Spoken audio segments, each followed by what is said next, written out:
Good morning, class 6 students. Welcome back to your social studies classes, that is your SST classes. Okay, class 6. So now in your SST subject we are going to start a new chapter, and that is chapter number 16. ठीक है? And chapter number 16 we are going to study about religions which emerged during the Vedic period. Okay, emergence of new ideas and religions. ठीक है बच्चों, तो chapter number 16 में हम लोग क्या पढ़ने वाले हैं? अबाउट रिलीजन्स कि वैदिक एरा में कौन कौन से अलग अलग तरीके के जो धर्म थे वो आपके सामने आए और उनका जन्म होता है. चलो, तो everyone should come to page number 110.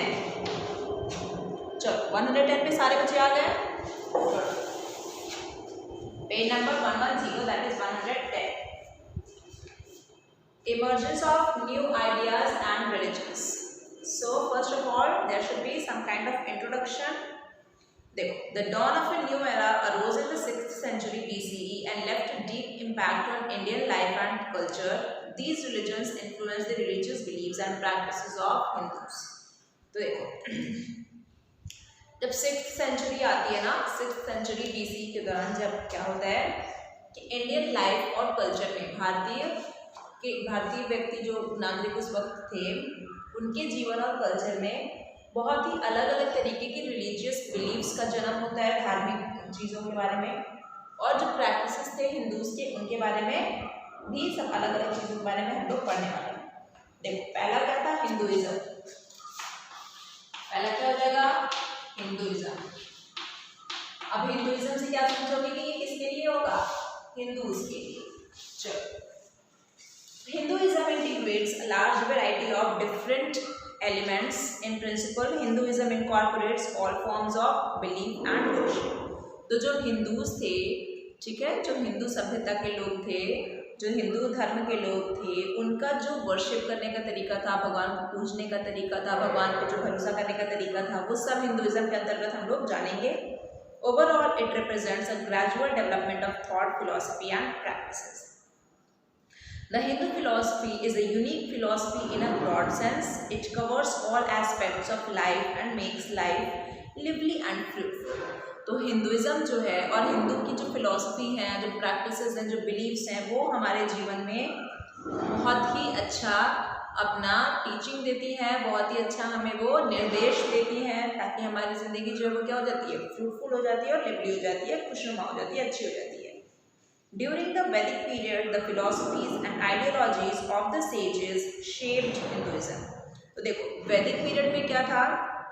जो साधु संत थे वो लोग जो फिलॉसफीज बताते थे, जो आइडियोलॉजीज बताते थे जीवन जीने के, वो क्या हुआ? हिंदुइज्म का वो सब बेस बना. उसी पे हिंदुइज्म धर्म जो था उसने अपने आप को प्रमाणित किया. The Vedic literature deals with various forces of nature, offering prayers and sacrifices to gods so that divine knowledge and material goods could be obtained. तो वैदिक लिटरेचर में वेदों से हमें क्या पता चलता है? अपने प्रकृति के बारे में पता चलता है, किस प्रकार से हम लोग प्रकृति को खुश करते हैं, उनकी पूजा पाठ करके सैक्रिफाइसेस देते हैं, बलिदान देते हैं भगवान को, है ना, तो हमें डिवाइन नॉलेज मिलती है ना, और मटेरियल गुड्स भी मिलता है. चलो, तो हिंदुइज्म में सबसे पहला हम लोग क्या जानेंगे? उपनिषद के बारे में. तो उपनिषद के बारे में देखो क्या लिखा है.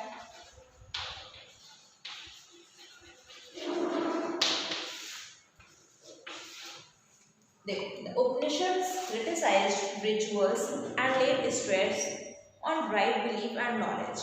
उपनिषद से जितने भी रिचुअल्स हैं, जितनी भी सेरेमनीज हैं जो कि की जाती थी हिंदुइज्म में, उसको उपनिषद ने क्रिटिसाइज किया. उसको कहा कि नहीं, ये चीज़ गलत है, आपको क्या होना चाहिए? सच्चा ज्ञान होना चाहिए और आपको सच्ची नॉलेज होनी चाहिए.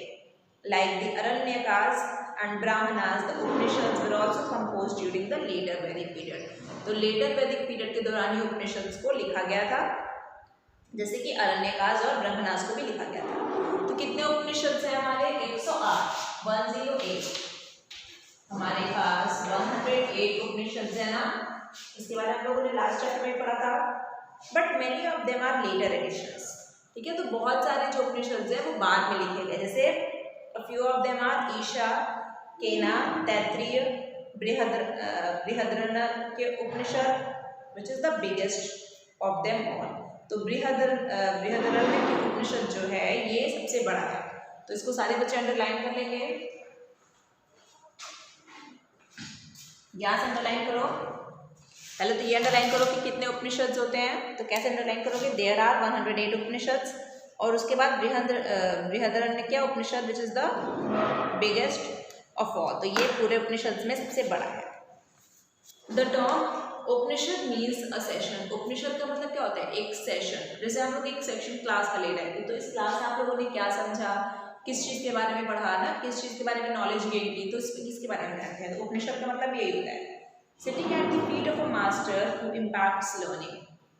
तो उपनिषद का मतलब क्या होता है कि जो हमें ज्ञान देने वाला व्यक्ति है उसके चरणों में हम बैठ करके उनसे क्या ले रहे हैं, ज्ञान अर्जित कर रहे हैं।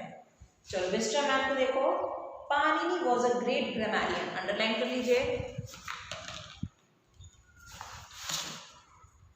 पाणिनि जो है ये बहुत ही बड़े ग्रामरियन थे, बहुत ही अच्छी ये ग्रामर जानते थे, है ना, व्याकरण ये बहुत अच्छा जानते थे। His book Ashtadhyayi is a classical grammar book for Sanskrit literature. तो इन्होंने कौन सी किताब लिखी है, अष्टध्यायी, इसको भी अंडरलाइन करिए। ये क्या है, ये संस्कृत लिटरेचर की बहुत ही ज़्यादा जानी मानी किताब है, ठीक है, संस्कृत साहित्य की। He arranged the consonants in the appropriate order, ठीक है, उन्होंने कॉन्सोनेंट्स को एप्रोप्रिएट ऑर्डर में अरेंज किया। He classified about 2000 monosyllabic roots with prefixes and suffixes. इन्होंने लगभग 2000 शब्द जो कि रूट वर्ड्स थे, ठीक है, उनको हम लोग क्या कहते हैं, उन वर्ड्स को, वो नए वर्ड्स होते हैं, उनका कहीं से उनका कोई ओरिजिन नहीं होता है, वो अपने आप में खुद ओरिजिन होते हैं। उसके बाद हम उन वर्ड्स के आगे प्रीफिक्स लगा देते हैं ना, कुछ वर्ड्स ऐड कर देते हैं उनके आगे, या फिर उनके बाद कुछ वर्ड्स ऐड कर देते हैं जिसको हम लोग सफिक्स के नाम से जानते हैं। तो फिर वो क्या बन जाता है, एक न्यू वर्ड बन जाता है। इस तरीके से करके उन्होंने लगभग 2000 शब्दों को बनाया। He also recognize the basic element of each word, और उन्होंने हर एक वर्ड के बारे में बताया कि बेसिक एलिमेंट इसका, उसके बारे में बताया, और उसके मीनिंग के बारे में बताया। अब टीचिंग्स ऑफ उपनिषद में देखिए किसमें क्या क्या बताया गया, उपनिषद की क्या क्या टीचिंग्स हैं। टीचिंग्स ऑफ उपनिषद में देखो क्या लिखा है, the Upanishad insist that the knowledge of the self, आत्मा और soul should be acquired and the relation between the self and Brahma, the creator, should be understood। उपनिषद से में क्या बताती है कि हमें किस चीज़ के बारे में ज्ञान होना चाहिए, हमारी आत्मा के बारे में हमें ज्ञान होना चाहिए।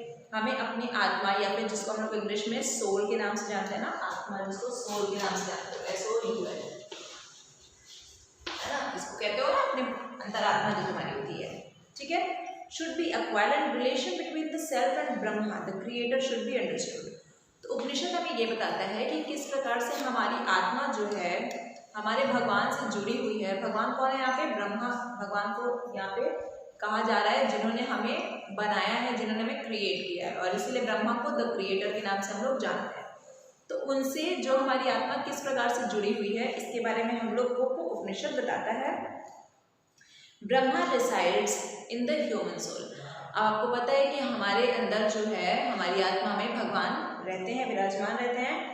If we realize this fact, we are liberated from the vicious circle of being born again and again। अगर हम लोग इस चीज़ को मान जाएंगे, अगर हम लोग इस चीज़ को अच्छा से, हम लोगों को इस चीज़ के अगर ज्ञान हो जाएगा कि जो हमारी आत्मा है वो अंततः जाकर के किस में मिलेगी, परमात्मा में मिलेगी, जो कि कौन है, हमारे भगवान है, जो सर्वशक्तिमान है। अगर इस चीज़ को हम लोग अपने अंदर रियलाइज़ कर लेंगे, जान जाएंगे, इसका वाकई में हम लोगों को ज्ञान हो जाएगा, तो जो जीवन मरण का जो साइकिल है ना, कि हमें बार बार जन्म लेकर के आना है, फिर मरना है, फिर जीना है, फिर जन्म लेकर के नए जन्म में आना है, फिर मरना है, इस साइकिल से हम क्या हो जाएंगे, इस साइकिल से हमें छुटकारा मिल जाएगा और हम भगवान में जाकर के लीन हो जाएंगे। Our soul becomes one with Brahma and we get liberated from joy, sorrows and life and death। और हमारे जो आत्मा है वो जाकर के परमात्मा में मिल जाएगी, और हमको ना ही फिर दुख होगा, ना ही फिर खुशी होगी, ठीक है। और जो जीवन मरण का जो ये चक्र है, साइकिल है, लाइफ और डेथ का वो भी क्या हो जाएगा, समाप्त हो जाएगा, खत्म हो जाएगा।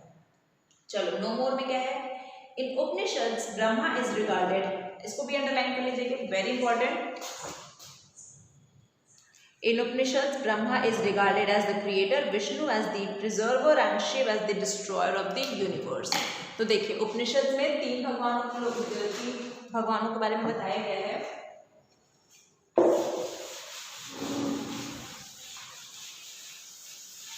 सबको पता होगा ये, आई होप। देखिए उपनिषद में भगवान जो ब्रह्मा भगवान है उनको क्या बताया गया कि उनको किस नाम से बताया जाता है, क्रिएटर। लिखते हैं ना तो दिखेगा नहीं, ये ब्रह्मा,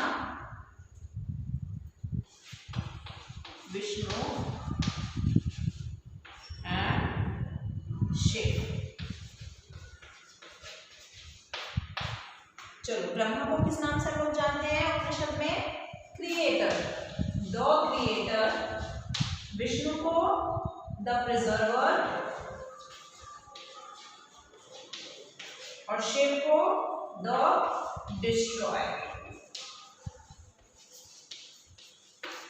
उपनिषद में ये तीन भगवान लोगों का वर्णन है, जिसमें सबसे पहले कौन आते हैं, भगवान ब्रह्मा, जिनको हम लोग इस नाम से जानते हैं कि इन्होंने क्या बनाया है, उन्होंने सृष्टि को बनाया है, क्रिएट किया है। क्रिएट करना मतलब क्या होता है, बनाना।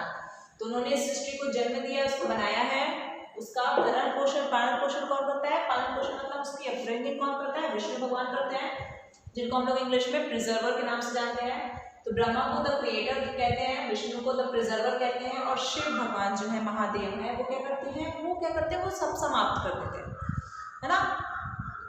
तो इसलिए उनको हम लोग डिस्ट्रॉयर के नाम से जानते हैं, वो खत्म कर देते हैं सब चीजें।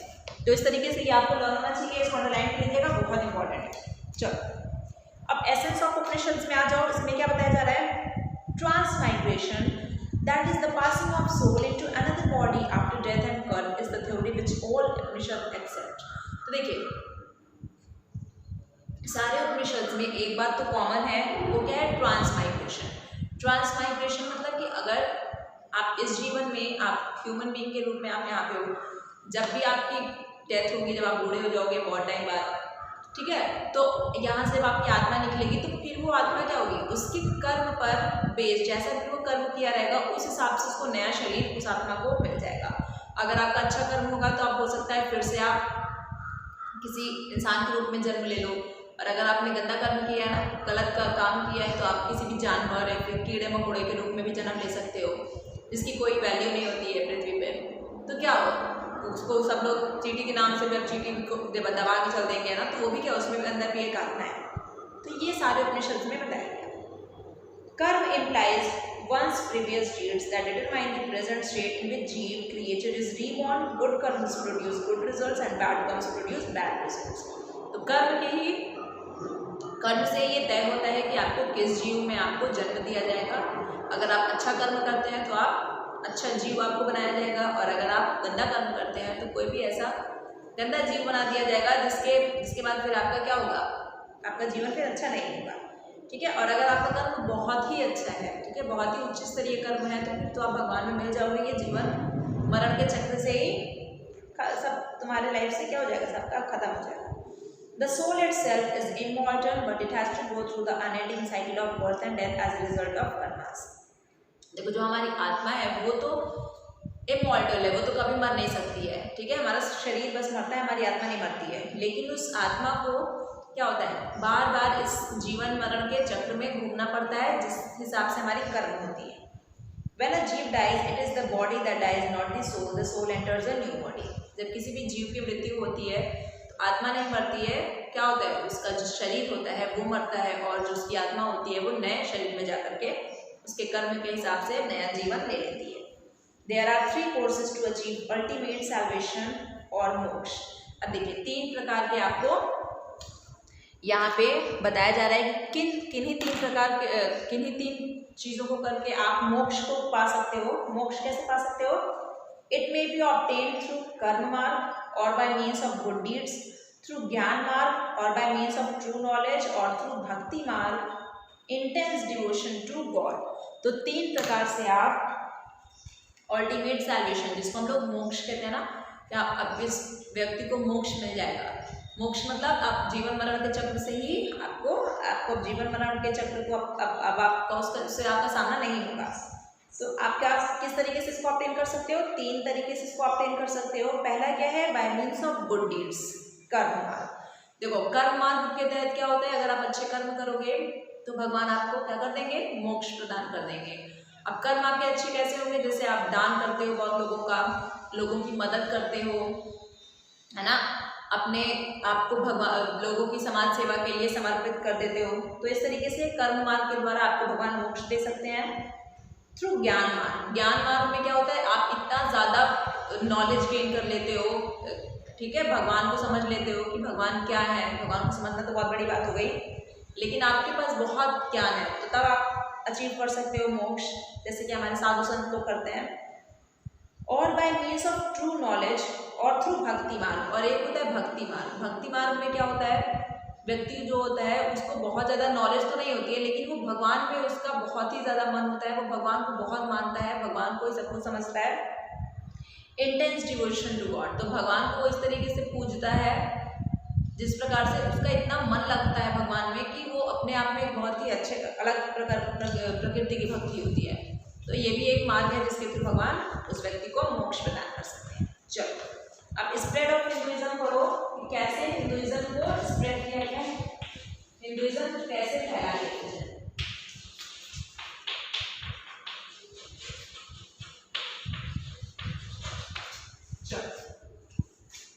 Hinduism spread beyond India. देखिए भारत में सिर्फ हिंदुइज्म नहीं था, उसके बाहर अलग अलग देशों में भी हिंदुइज्म रिलीजन को लोगों ने एक्सेप्ट किया। It is spread to Nepal, Sri Lanka, Myanmar, Indonesia and to Cambodia where a temple of Vishnu called Angkor Wat is located. तो कहाँ पे इसको स्प्रेड किया गया? नेपाल, श्रीलंका, म्यांमार, इंडोनेशिया और कंबोडिया में। जहाँ पे कंबोडिया में क्या है, एक भगवान विष्णु का मंदिर है जिसको अंकोर वट के नाम से जानते हैं। देखिए फोटो भी बनी हुई है।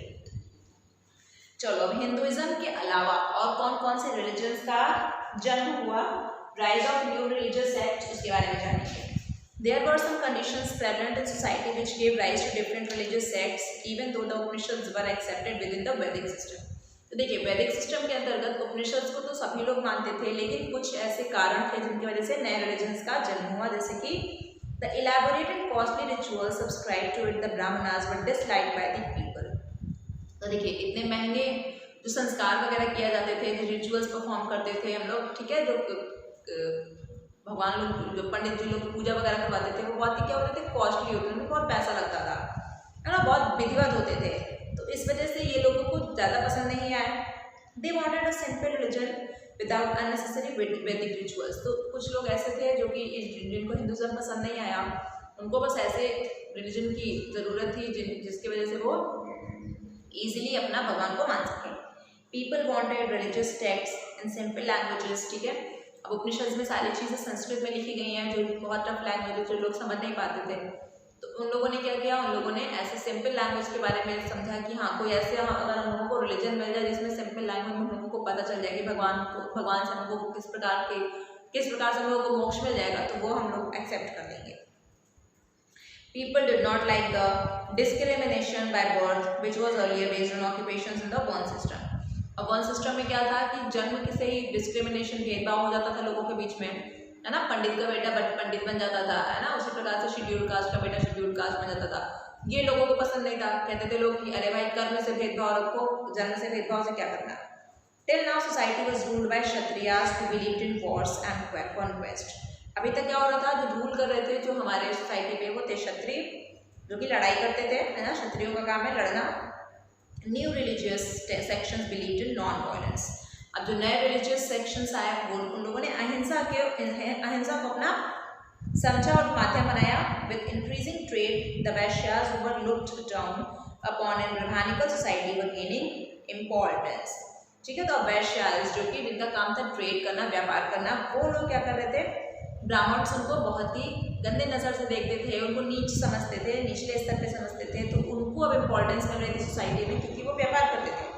दे वर नॉन टॉलरेंट पीपल, वो अहिंसा नहीं करते थे। Hence the new sect suited their needs and interest, और इसीलिए जो नए जो धर्म जब जन्म लेते हैं उनको वो पसंद आते हैं। तो देखिए अब जैनिज्म किस प्रकार से आता है, उसके बाद बुद्धिज़्म किस प्रकार से आता है, ठीक है, और फिर बुद्धिस्ट जैन आर्किटेक्चर और बुद्धिस्ट आर्किटेक्चर के बारे में हम लोग नेक्स्ट क्लास में पढ़ेंगे। Okay class, thank you.